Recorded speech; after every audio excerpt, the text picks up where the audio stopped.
안녕하세요, 오 실장입니다. 대한항공이 아시아나 합병을 준비하면서 프리미엄 서비스를 강화하겠다고 했는데요. 그 일환으로 짧은 비행에서도 프리미엄을 느낄 수 있는 에어버스 321 네오를 선보였었습니다. 우리나라 항공사들이 운영하는 협동체 중 최고 사양을 자랑하는데요. 비즈니스석에는 국내 최초로 협동체에 180도 풀플랫 좌석을 넣고 무선 충전에 4K 모니터까지 장착을 했고요. 이코노미석에도 무려 13.3인치 모니터를 넣어서 광동체 못지않은 스펙을 갖고 있습니다. 짧게는 국내선과 일본 노선, 멀게는 동남아 노선까지 가는 중단거리 주력 기종입니다. 보통 통로 한 개의 협동체, 소형기라고 하면 저비용항공사의 닭장같이 꽉꽉 채운 좌석에 답답한 레그룸, 풀서비스 항공사여도 개인 모니터가 없거나 기내 엔터를 따로 써야 하는 국내선 탈 때 잠깐 견디면서 타는 비행기 정도로 생각을 하게 되는데요. 대한항공이 이 기종을 어떻게 세팅했는지 탑승해 보겠습니다. 여기는 부산 김해공항이고요. 김포로 가는 국내선을 탑승합니다. 에어사이드에 들어오면 군시설 촬영 금지 배너들이 보이는데요. 이착륙 시 보이는 군시설 촬영 금지라고 되어 있습니다. 저는 쫄보라서 주기장 쪽도 못 찍고 바로 탑승부터 보여드리겠습니다.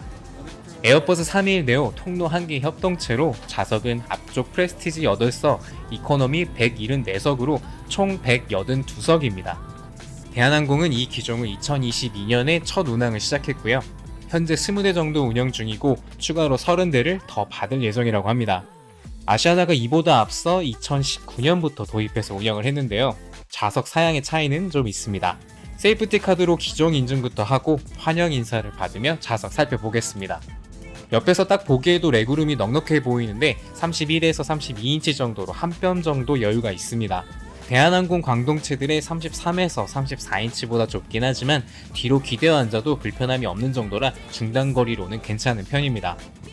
그리고 대한항공 최신 사양의 이코노미 모니터, 위아래 틸트가 가능한 13.3인치 사이즈로 최신 기종 787-10과도 동일한 이코노미 중에 가장 큰 사이즈입니다. 대만의 프리미엄 서비스를 자랑하는 스타럭스 동일 기종 이코노미에 10.1인치 모니터가 있는 걸 감안하면 확실히 크긴 합니다. 그에 비해 아시아나는 모니터가 없고 상단 패널의 모니터와 개인 디바이스 연결 기내 엔터를 제공하고 있어요. 그리고 최신 기종에서만 볼 수 있는 고속 충전 USB-C 타입 포트가 앞좌석 하단에 있습니다. 상단 서비스 패널은 에어버스의 에어스페이스 인테리어가 적용돼서 좀 다른데요.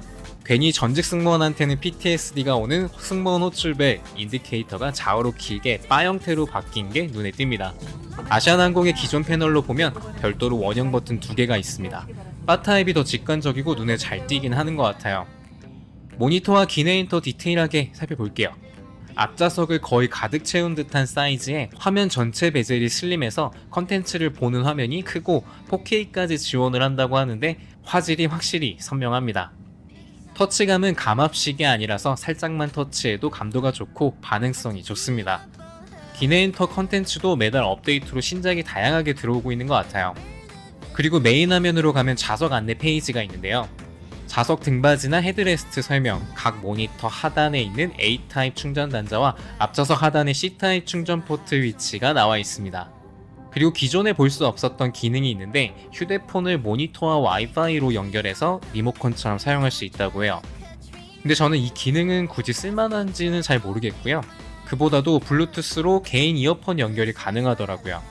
상단에 있는 블루투스 아이콘을 눌러서 연결을 하면 되는데 제 거 에어팟은 연결 리스트에 안 뜨고 연결이 잘 안 되더라고요. 혹시 이거 사용해보신 분 계시면 쓸만한지 댓글 좀 달아주세요. 블루투스는 포기하고 에어쇼로 넘어가 볼게요.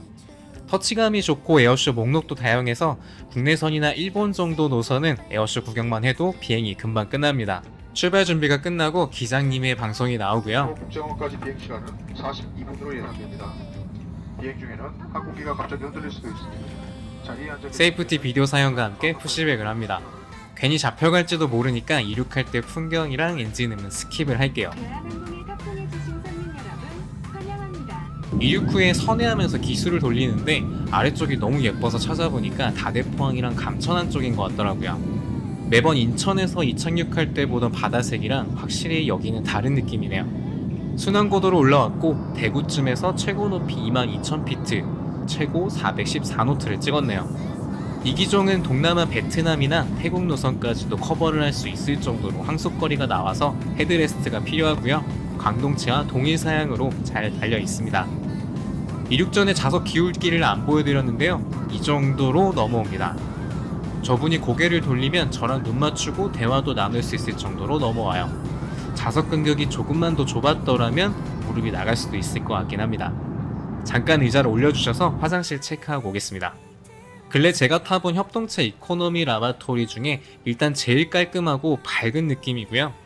거울 하단에 안내등이 나와서 신식 느낌이 물씬 납니다.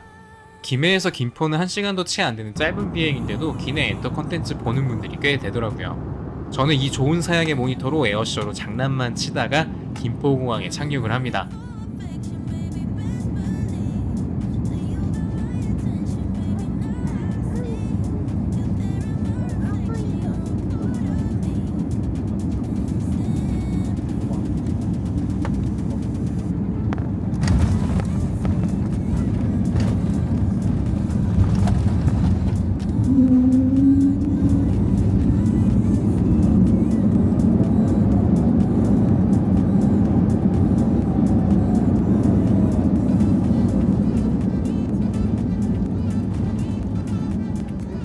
함께해 주신 손님 여러분 고맙습니다. 우리 비행기는 목적지에 도착했습니다. 대한항공의 신도장을 입고 있는 에어버스 330 옆으로 주기를 합니다. 제가 전에 기령 25년에 333 리뷰 올린 것처럼 대한항공이 연식이 오래된 기체 관리를 정말 잘해요. 기내도 아마 거의 새 것처럼 관리가 잘 되어 있을 겁니다. 하기하면서 마무리 해볼게요. 대한항공의 최신 사양의 이코노미서 뉴 이코노미를 탑재한 협동체 최고 사양의 에어버스 321 네오였는데요. 광동체 못지않게 개인 모니터, 기내 엔터, 와이파이와 블루투스까지 잘 갖춰놔서 단거리 노선뿐만 아니라 대여섯 시간의 중거리 비행에서도 만족스러울 것 같습니다. 대한항공이 주로 운영하던 협동체 737과도 비교를 해보면 확실히 업그레이드가 된 거를 느낄 수가 있어요. 오늘은 협동체 중에서도 최고 사양을 갖춘 대한항공 에어버스 321 네오를 타고 온 탑승기였는데요. 짧고 간단한 리뷰인데도 끝까지 영상 봐주셔서 감사드리고요. 또 다른 탑승기로 찾아뵙겠습니다. 감사합니다.